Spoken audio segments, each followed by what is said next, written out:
Sometimes you're working on a task or a project and it just isn't going the way you want it to.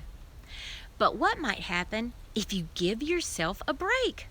Let's find out in today's Points to Ponder video. Hello, I'm your Christian coach, Jo Heather Dodson. My son loves building with Legos.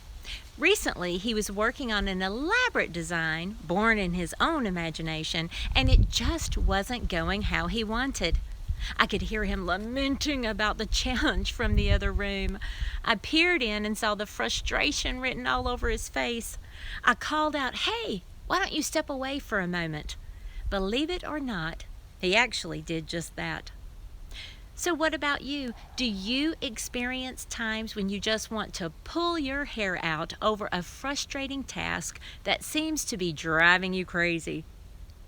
Instead of feeling like you're stuck, see what taking a break may do. Here are some suggestions.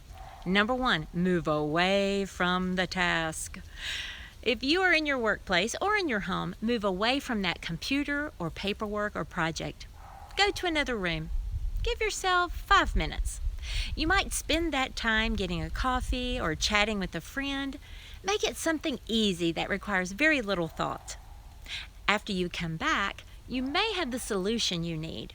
Fresh eyes will do it nearly every time. Number 2, do a puzzle. If stepping away and doing something mindless doesn't work for you, try doing another type of thinking. Pull out a crossword puzzle or do a brain teaser for a few minutes. It's a great way to exercise your brain, and it may help you be more productive when you return to your project. Number 3, get outside like me or as close as you can.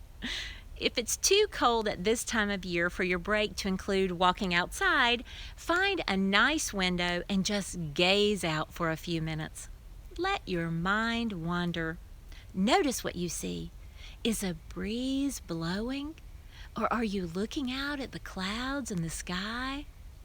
Remember what the Bible book of Psalm chapter 19 verse 1 says, "The heavens declare the glory of God, the skies proclaim the work of His hands." Meditating on that brings it all into perspective for me.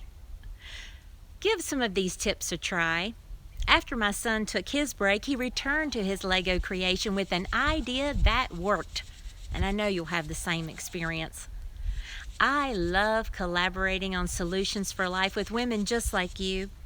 If you want to know what it's like to work with me as a coach, visit my website at yourchristiancoach.net. There you can connect with me for your free inquiry call to find out more. As always, come back next week to keep hearing about points to ponder as you discover more ways to pursue your best life.